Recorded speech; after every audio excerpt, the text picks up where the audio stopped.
Everyone, आज हम लोग डिस्कस कर रहे हैं क्वेश्चन नंबर 3 डिपार्टमेंटल अकाउंट का। इसके पहले किस रेशियो में किस बेस पे एक्सपेंसेस को डिफरेंट डिपार्टमेंट में एलोकेट किया जाएगा उस पर डिस्कशन हो चुका है। तो अगर वो वाला वीडियो आपने नहीं देखा है तो पहले इसको देख लीजिए।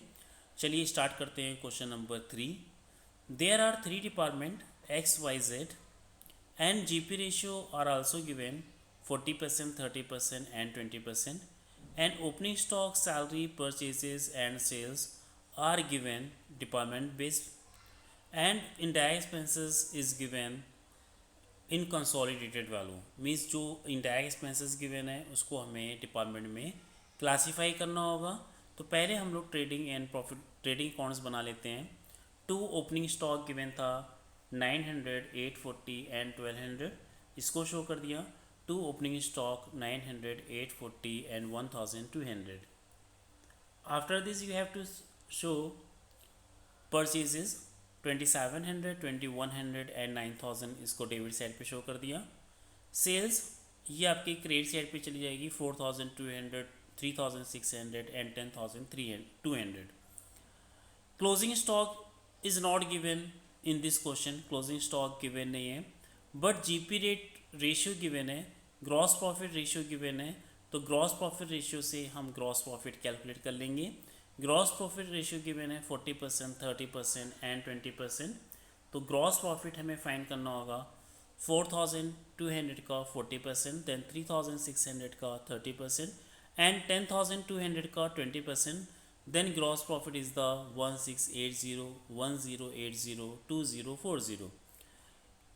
After this you have to find out closing stock which is the balancing amount। X का टोटल कर लेंगे डेबिट साइड का और 4200 को लेस करके क्लोजिंग स्टॉक की वैल्यू आ जाएगी 1080। इसी तरह से वाई का balancing means closing stock find कर लेंगे और इसी तरह से जेड का फाइंड कर लेंगे 2040। उसके बाद ग्रॉस प्रॉफिट कैरी डाउन को ग्रॉस प्रॉफिट में ब्रॉड डाउन कर दिया 1680, 1080 एंड 2040। सैलरी गिवन थी, सैलरी सेपरेटली गिवन थी, डिपार्टमेंटल वाइज गिवन थी। सैलरी शो कर दिया, to salary 540, 852 and 1222। Indirect expenses given था 1080 and out of this 1/6 of the whole are to be divided in all 3 departments in the ratio of 3:1:1।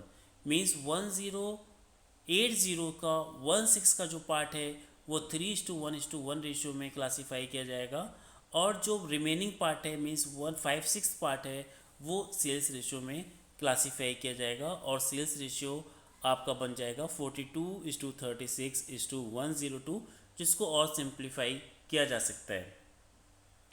तो 1080 का 1/6 पहले part calculate कर लिया गया, वो आया 180, और 180 को 3:1:1 रेशियो में क्लासीफाई किया जाएगा। तो 108, 36 एंड 36, ये आपका 1/6 पार्ट हो गया। अब जो रिमेनिंग पार्ट है आपका 1080 का 5/6 पार्ट, क्योंकि 1080 टोटल इनडायरेक्ट एक्सपेंसेस थे, इसका 1/6 पार्ट हो गया 180, और 180 को हमें 3:1:1 रेशियो में क्लासीफाई करना था, उसको क्लासीफाई किया गया। अब बचा remaining part which is the 5/6 of 1080। 1080 का 5/6 कैलकुलेट कर लिया 900 रुपीज़। अब 900 को हमें सेल्स रेशियो में डिवाइड करना है। सेल्स का रेशियो था 4200, 3600, 10200। इसको सिंप्लीफाई करने के बाद वैल्यू आई 7:6:17। 900 को 7/30 पार्ट एक्स डिपार्टमेंट का हो गया, 900 इंटू 6/30 पार्ट 180 वाई डिपार्टमेंट का हो गया, एंड 900 इंटू 17/30 510 जेड डिपार्टमेंट का पार्ट हो गया। जो हम लोग ने पहले डिवाइड किया था 180 को 3:1:1 में, और 900 को हमने सेल्स रेशियो में क्लासीफाई कर लिया। एक्स का जो ऊपर एक्सपेंसेस आया था जो कि 180 पे बेस था 108 एंड 210, दोनों को प्लस कर दिया, तो एक्स का इंडायरेक्ट एक्सपेंसेस हो गया 318। इसी तरह वाई का एक्सपेंसेस हो गया 36 + 180 216, और जेड का एक्सपेंसेस हो गया 36 + 510 546। इसको शो कर दिया गया। To indirect expenses 318 216 and 546, then you have to calculate net profit. तो जो expenses separately given होंगे उसको हम separately show कर देंगे, और जो consolidated expenses की value given होगी उसको suitable ratio में classify करने के बाद profit and loss find किया जाएगा. Okay, bye, have a nice day.